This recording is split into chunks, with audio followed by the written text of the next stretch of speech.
Senhor, ensina-nos a contar os nossos dias de tal maneira que alcancemos corações sábios.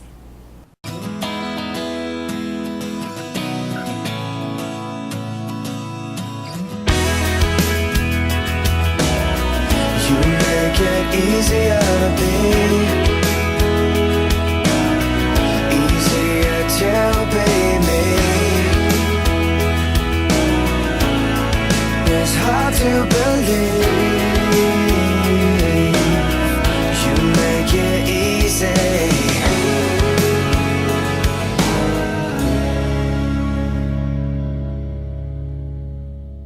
Bom dia.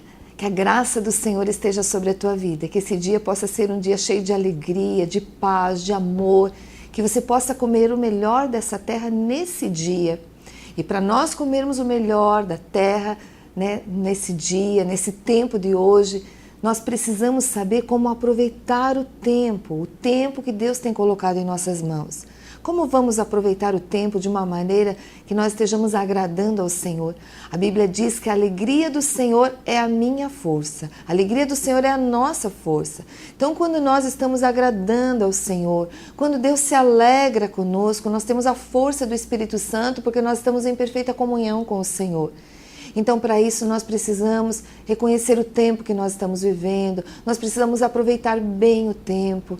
Eu já cheguei à conclusão, já estive comentando, que eu creio que um dos maiores estresses da nossa vida é a falta de aproveitamento do tempo. As pessoas vivem correndo atrás de tantas coisas. E hoje eu quero trazer, de acordo com a palavra do Senhor, um embasamento de como nós devemos aproveitar melhor o nosso tempo, segundo os princípios de Deus, segundo o mandamento do Senhor, aquilo que Ele nos mandou fazer. E esse texto está lá em Mateus, capítulo 22, versículo 37 e 38, e diz o seguinte: Amarás o Senhor teu Deus de todo o teu coração, de toda a tua alma e de todo o teu entendimento. Este é o primeiro e grande mandamento. O segundo, semelhante a este, é: amarás o teu próximo como a ti mesmo. Destes dois mandamentos dependem toda a lei e os profetas. Partindo deste mandamento do Senhor, nós temos que olhar quais são as nossas prioridades. E a primeira prioridade em relação ao meu tempo, ao tempo que Deus colocou na minha mão, é o meu tempo com Deus. Eu quero perguntar para você, como você está repartindo o teu tempo? Será que você tem tido tempo com o Senhor? Quanto tempo você tem separado com o Senhor?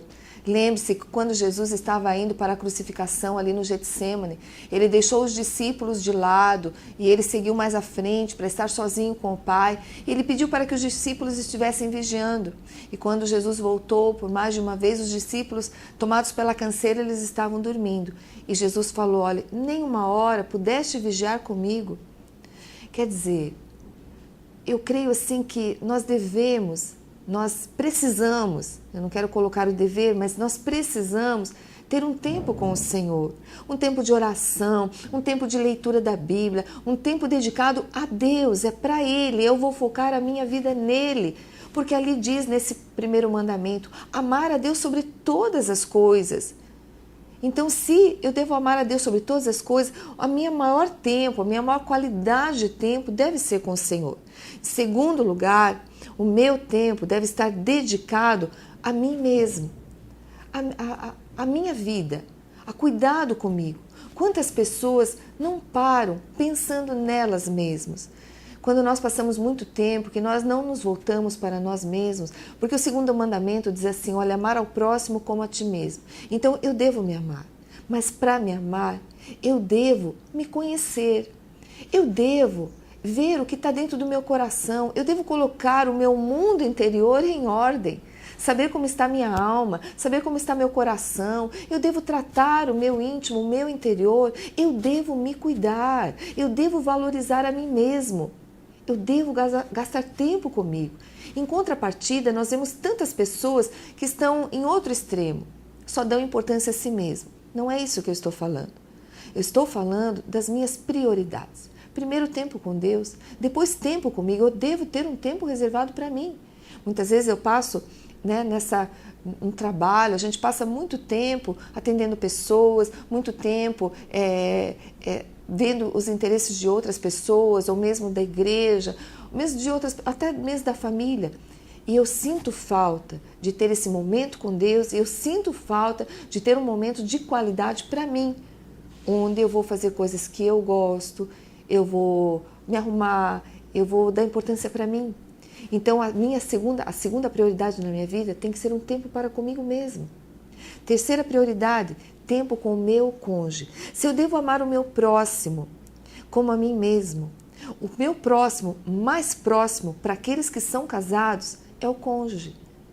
E quantos casamentos, quantos relacionamentos viraram relacionamentos simplesmente de interesses? Porque não existe um tempo de qualidade, onde eu sento, onde eu começo a conhecer o coração, onde eu tenho relacionamento, onde eu tenho diálogo. Isso é muito essencial. Por que no tempo de namoro ou antes do casamento as pessoas estão tão ansiosas para se casar? Porque elas querem passar tempo juntos. E por que depois que casam, elas não passam mais tempo juntos? São ideias totalmente contrárias. O nosso casamento ele tem que ser regado todos os dias, com tempos de qualidade. Sair com o cônjuge, passear com o cônjuge, passear de mão dada, jantar, ouvir, simplesmente ouvir, sentar, conversar. Muitas vezes a televisão tem tomado o tempo dos casais. Um assiste uma coisa, outro assiste outra, o computador, a internet. Tantas coisas tomam o tempo do casal. Mas eu quero te dizer que para você remir o tempo, para você ter sabedoria, não ter estresse, você tem que ter prioridades na tua vida. Primeiro Deus, depois você e depois o teu cônjuge, que é o próximo mais próximo. Depois, em terceiro lugar. Em quarto lugar, tempo com os teus filhos.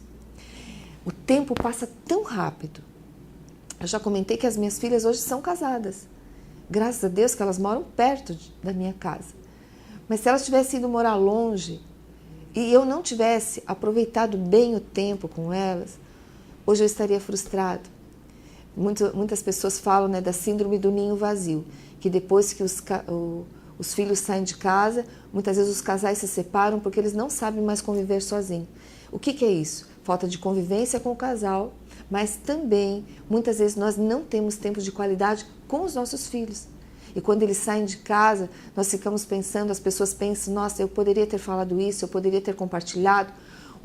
Os pais, eles são discipuladores dos seus filhos.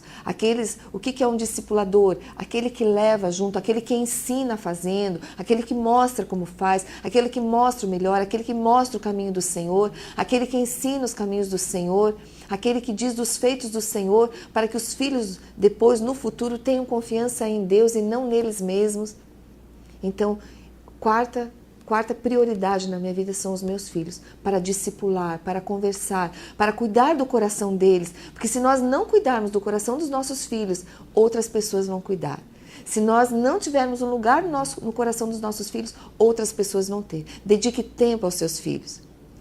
Quinto lugar, tempo com a família e amigos. Que família? Além do cônjuge, além dos filhos, nós temos irmãos, nós temos pais e nós temos amigos também. Nós temos que saber a ordem. Primeiro, honrar os nossos pais.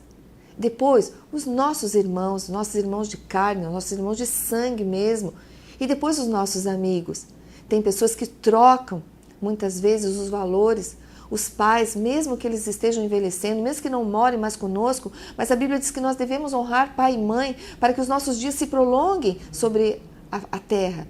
Então, se nós queremos ter os nossos dias, o nosso tempo prolongado aqui na Terra, nós temos que ter tempo de qualidade com os nossos pais. Se você não tem tido, atente para esse detalhe. Se você não tem mais visto os teus irmãos, os irmãos de sangue mesmo, procure-os, tenha tempo, visite. Tem pessoas que passam anos e anos sem visitar os irmãos, sem visitar a sua família. Acorde para isso. Nós estamos nessa semana na última semana ali do final de ano. Aproveite para estar revendo a tua vida, para começar esse novo ano com as prioridades bem corretas.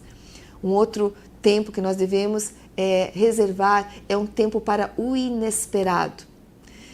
Quando nós somos pessoas tão estruturadas, pessoas que têm disciplinas, têm agenda, e é muito bom ter agenda, mas tem pessoas que elas não são flexíveis e não reservam tempo para o inesperado. Primeiro, nós devemos ter uma agenda que tenha tempo para o inesperado.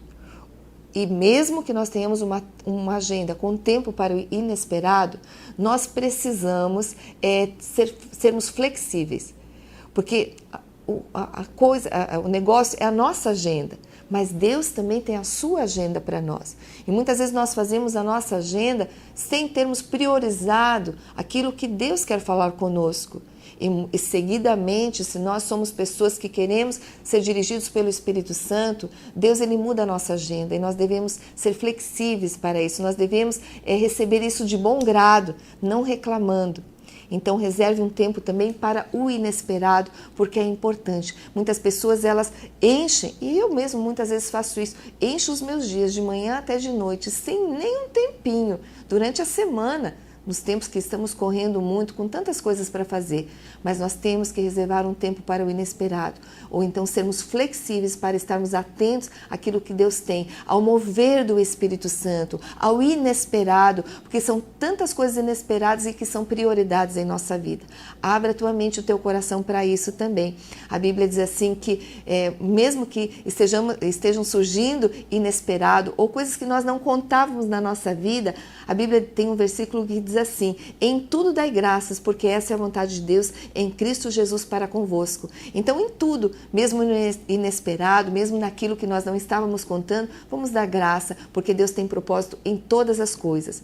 Também tempo para planejar a nossa vida, um tempo de nos assentarmos, e essa semana talvez seja o tempo de você se assentar e planejar o ano que vem, planejar aquilo que é prioridade, aquilo que tem se tornado prioridade na tua vida.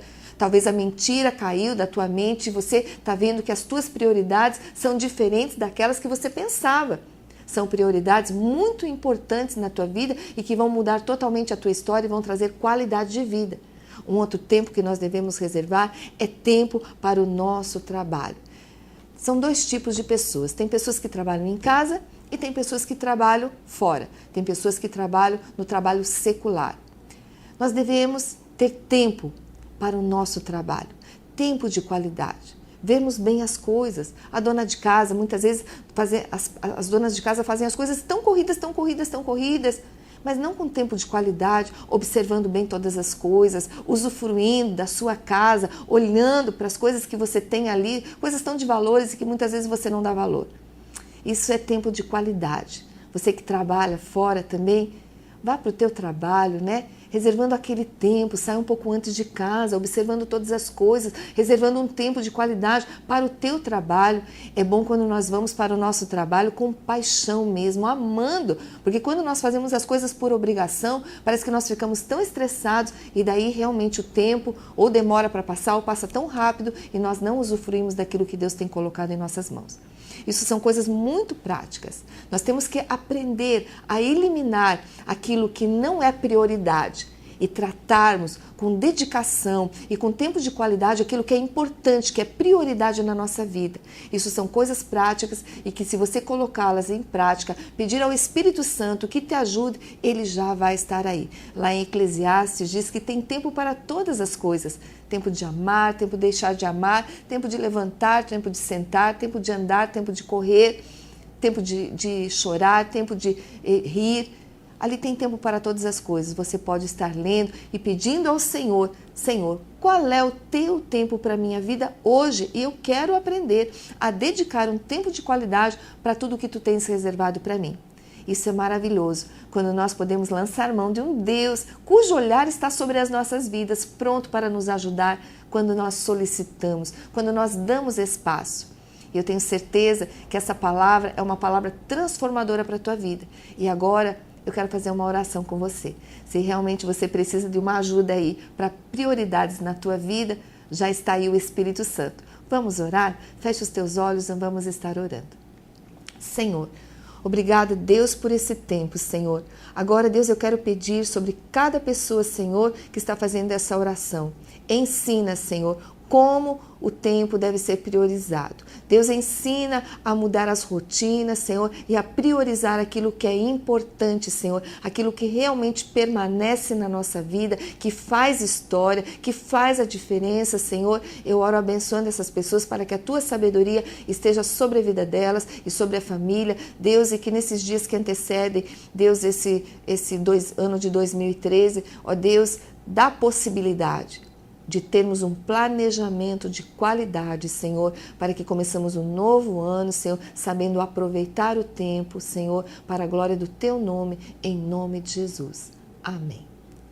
Uma síntese do programa de hoje. Hoje falamos de uma maneira muito prática como nós devemos aproveitar o nosso tempo, baseado nos 2 mandamentos que Jesus nos deixou, de amar a Deus sobre todas as coisas e amar ao próximo como a nós mesmos. Nós hoje colocamos um roteiro ali de prioridades na nossa vida. Primeiro a nossa vida com Deus, a nossa vida conosco mesmo, com o nosso cônjuge, com os nossos filhos, com os nossos familiares, tempo para o nosso trabalho, enfim, tempo para tudo aquilo que Deus tem colocado em nossas mãos. Espero que você tenha aproveitado essa palavra e que você possa colocar em prática no teu dia a dia. E já convidando você para remir bem esse tempo, convidamos você para estar conosco nas nossas celebrações. Os cultos vão estar passando aí, os horários na tua tela aí embaixo. Vem estar conosco celebrando ao Senhor, porque esse é um tempo excelente, que nós podemos aproveitar de maneira excelente, sabendo que isso vai redundar para nós termos paz na nossa vida e um aprendizado que vai crescendo para a eternidade. Que Deus abençoe a tua vida, um ótimo dia para você e até amanhã, se Deus quiser.